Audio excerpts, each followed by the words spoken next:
As U.S. military involvement in South Vietnam escalated rapidly in 1963, the U.S. Air Force braced itself for imminent conflict.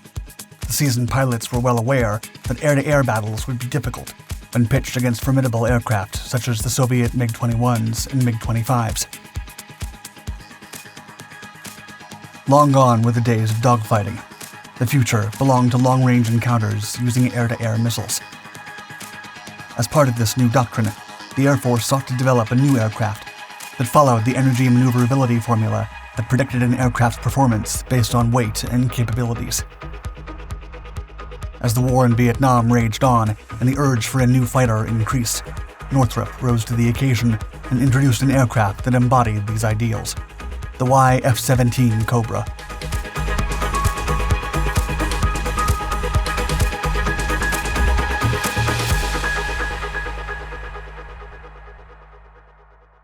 Project Forecast.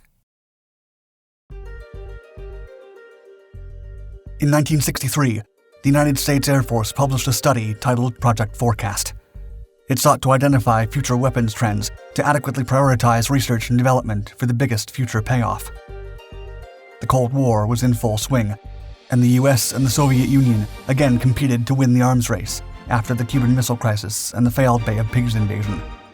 Furthermore, the American military presence in Vietnam increased daily, slowly pulling the US towards a full-fledged military intervention to stop the spread of communism in Asia. If war ever came, the USAF had to be ready to defeat the latest aircraft the Soviet air forces had to offer. Project Forecast concluded that long-range missiles would define air combat and that future fighters had to be developed following that trend. These new fighters had to be capable of achieving high speeds and be equipped with the latest radar systems to engage hostile aircraft beyond visual range. Consequently, the USAF began leaning towards fighter aircraft with interceptor capabilities, leading to heavier and bulkier designs with the latest technological assets. All these enhancements resulted in costlier aircraft that strayed from the traditional light fighter design focused on dogfighting capabilities. The Fighter Mafia. The escalating war in Vietnam proved the assertions of Project Forecast right. Long-range missile attacks had modified the rules of engagement for fighter aircraft. The era of dogfighting had become a thing of the past. Colonel John Boyd, a Korean War veteran and fighter instructor known as the Mad Mare, paired with mathematician Thomas P. Christie to dive into the matter.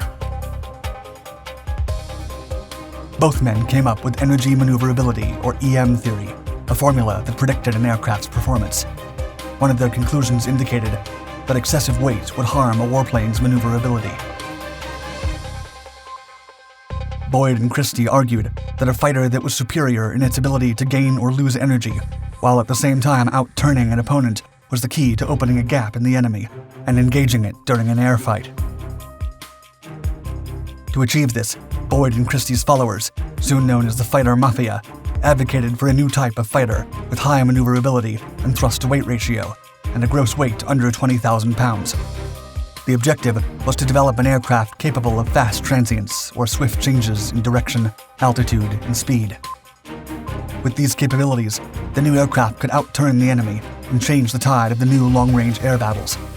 Such suggestions led the USAF to initiate the Lightweight Fighter Program, or LWF, in 1965 to develop a new air superiority fighter. Lightweight Fighter Program. The new Air Force program followed some of the specifications Boyd and his Fighter Mafia issued. These suggestions and others converged into the LWF program to develop an aircraft that fulfilled the energy-maneuverability theory.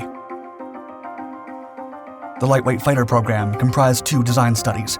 One was the FX, or Fighter Experimental Project, which envisioned a 60,000-pound aircraft with a variable geometry wing. This expensive design was accompanied by a cheaper, lighter design dubbed the ADF, or Advanced Day Fighter, a 25,000-pound aircraft that emphasized speed and maneuverability. The Mad Mare argued that the FX project was extremely heavy and would not fulfill the energy maneuverability theory. Nevertheless, the introduction of the Soviet MiG-25 led the Air Force to ignore Boyd's theory and ditch the two light variants of the program. Consequently, the heavier FX design turned into the F-15 Eagle. Angered, Boyd gathered the fighter mafia and secured funds in 1969 for an analysis known as the Study to Validate the Integration of Advanced Energy-Maneuverability Theory with Trade-off Analysis. Soon after, Northrop Corporation and General Dynamics received funds for study contracts to design aircraft that closely followed the proposals of the EM theory. The emphasis was again on a small, light, low-drag fighter with no bomb racks, resulting in the General Dynamics YF-16 and Northrop YF-17. YF-17 design. Northrop used Project N-300, a derivative of the F-5E supersonic fighter, as a starting point for the design of the P-530. It featured a longer fuselage, a slight raise to the wing position for ordnance, and was powered by GE-15J1A1 turbojets, later upgraded to the more powerful GE-15J1A5 engines. Another interesting design feature was the small leading-edge root extensions, or LERCs, which significantly enhanced the aircraft's maneuverability, even at angles of attack above 50 degrees, while providing over 50% additional lift. The resulting trapezoidal silhouette earned it the unofficial nickname of Cobra. Northrop submitted the P-530 for Boyd's EM aircraft, receiving the designation YF-17. The prototype was intended as an air-to-air demonstrator, and the cannon was moved from the underside to the upper part of the fuselage. The YF-17 airframe was constructed primarily with aluminum, employing a semi-monocoque stress skin construction and over 900 pounds of graphite and epoxy composite. The cockpit featured a single ejection seat and a bubble canopy with a heads-up display, or HUD, while the nose contained one ranging radar. For primary flight control, the YF-17 prototype used mechanically actuated flight controls. The wings carried no fuel, and the small leading-edge root extensions were made of the flame-resistant material Nomex. The trailing edges and the twin all-moving stabilators were also composed of the same material. Twin vertical stabilizers tilted at 45 degrees enhanced the prototype's maneuverability, and power came from two 14,400-pound force GE YJ-101 afterburning turbojets installed next to each other. Each drove a hydraulic pump for independent aircraft systems. Overall, the YF-17 had a length of 55 feet, a width of 114 feet, and a height of 16 feet. When the aircraft was officially unveiled in January 1971, it had a maximum weight of 40,000 pounds and an estimated speed of Mach 2. YF-17 versus YF-16. The first of the two prototypes built took to the skies for the first time on June 9, 1974, at Edwards Air Force Base, California. Pilot Henry Hank Chouteau flew the YF-17 for 60 minutes, eventually reaching a maximum speed of 610 miles per hour and an altitude of 18,000 feet. Chouteau was impressed by the maneuverability of the YF-17. He later remarked that it truly felt like a fighter pilot's fighter. From then on, the YF-17 was also dubbed the Cobra, as it maintained the form of the P-530. The second prototype flew in August 1974 without issues, and with similar results, achieving a maximum altitude of over 50,000 feet, a top speed of Mach 1.95, and an angle of attack of 68 degrees.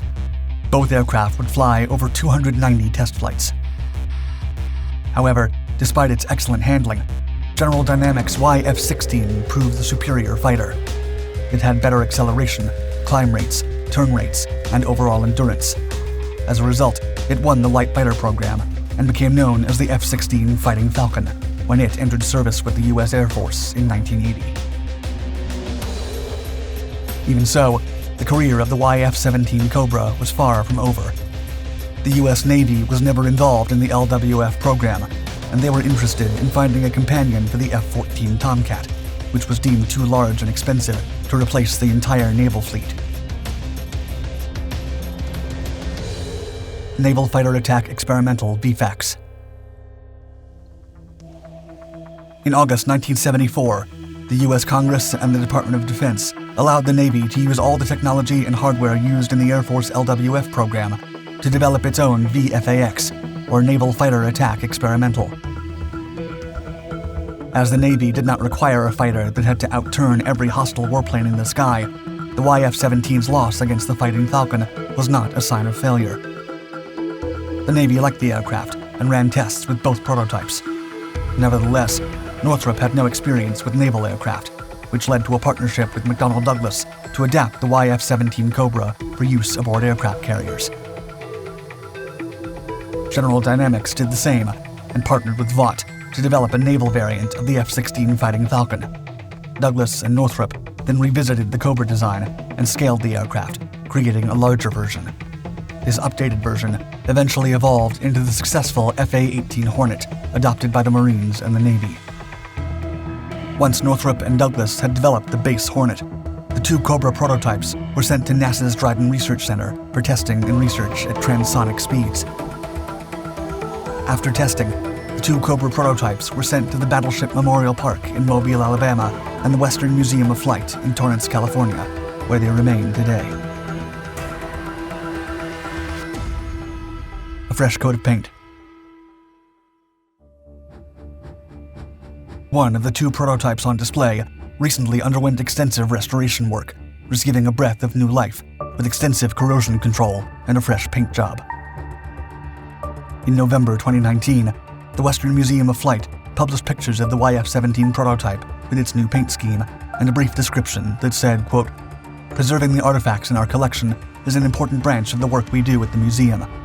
Volunteer hands lovingly attended to our Cobra, and it now proudly displays a paint scheme of the United States Marine Corps, as well as the emblem of the Navy Fighter Weapons School, or Top Gun." The post described that the color scheme was even approved by the aviation curator of the National Museum of the Marine Corps. Although the new paint scheme is not the one used during the 1970s by the USAF and NASA, it follows a similar camouflage pattern applied to one of the fighters used by the Navy. Whichever the case, the YF-17 Cobra remains one of the few prototypes that, despite never making it into production, paved the way for more powerful and innovative aircraft, as is the case with the successful FA-18 Hornet. It's through this aircraft that the legacy of Northrop's Cobra lives on.